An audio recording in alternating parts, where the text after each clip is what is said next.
மதிக்குது தமிழ. யாரு கொண்டு போய் சேர்த்தா? இத்தனை சுதந்திரம் கொண்டாடி இருக்கிறோமே, எத்தனையோ சனாதிபதிகள் இருக்கிறார்கள் இருப்பார்கள். நமது பக்கத்து மாவட்டமான ராமநாதபுரம் மாவட்ட ராமேஸ்வரத்தில் பிறந்த ஐயா அப்துல் கலாம் ஐயா அவர்களுக்கு தான் தமிழ் மீது பற்றும் பாசமும் இருந்தது. எந்த ஜனாதிபதியும் தமிழை பத்தி சிந்திக்கல. அவர் தான் முழங்கினார் ஐநா சபையில யாதும் ஊரே யாவரும் கேளீர் என்ற வாசகத்தை. வெள்ளக்காரன் மிரண்டு போன. அமெரிக்கா நயாகரா நீர் அருவி உள்ள நுழைகிற போத வச்சிருக்கேன் நல்வரவுன்னு தமிழ்ல.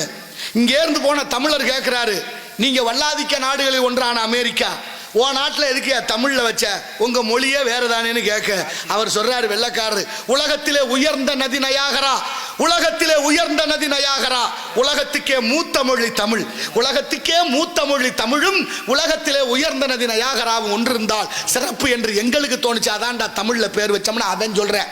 நம்ம வச்சிருக்கோமா தமிழ்ல பேரு வச்சிருக்கோமா? யாசிகா, அபர்ணா, பிருத்திகா, தர்ஷினி, மகிஷா, சர்மா, குர்மா, வர்மான்னு பேர் வச்சுட்டோம். யாசிகானா என்ன அர்த்தம்? யாசகம்னா பிச்சை, யாசிகானா பிச்சைக்காரின்னு அர்த்தம். தர்ஷினினா அமாவாசை இருட்டுன்னு அர்த்தம். மகிஷான்னா எரும மாடுன்னு அர்த்தம். அபர்ணான்னா அம்மனமானவள், நிர்வாணமானவள், ஆடையற்றவர்னு அர்த்தம். தமிழ்ல எவ்வளவு பேர் இருக்கு. நீ அதெல்லாம் விடுங்க. வடநாட்டு சுதந்திர போராட்ட வீரர்களுடைய பெயர்களை நம்ம பிள்ளைகளுக்கு வச்சிருக்கோம். காந்தி, நேரு, பகத்சிங், சுபாஷ் சந்திரபோஸ், சிவாஜின்னு பேர் தமிழ்நாட்டில் இருக்கு. உங்களுக்கு வேண்டி விரும்பி கேட்கிறேன், எவனாவது வடநாட்டுக்காரன் நம்ம நாட்டில் உள்ள சுதந்திர போராட்ட வீரர்கள் எங்க ஐயா முத்துராமலிங்க தேவர் பேர் இருக்கா? மருது பாண்டியர் பேர் இருக்கா? வீரமங்கை வேலுநாச்சியார் பேர் வச்சிருக்கானா? காமராஜர், கக்கன், வஉசி, கொடிகாத்த குமரன், எத்தனையோ தலைவர்கள் இந்த நாட்டு சுதந்திரத்துக்கு பாடுபட்டார்கள். ஏன் அந்த பேரெல்லாம் அவங்க வைக்கல? அவங்க பேர் ஊரா நீங்க வச்சிய.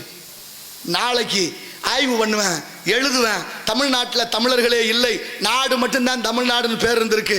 வாழ்ந்தவன் பூரா வடநாட்டுக்காரன் எழுதிடுவானே. வரலாறு மாறுமே. நியாயமா? ஏன் சிந்திக்கவில்லை? ஏன் இந்த சிந்தனை நமக்கு உதிக்கவில்லை? எண்ணி பார்க்க வேண்டாமா? 1.5 கோடி பேர் வட இந்தியர்கள் வந்து விட்டா நமது வாழ்க்கையை அவன் தீர்மானம் பண்றேன். என்ன நியாயம் இதெல்லாம்?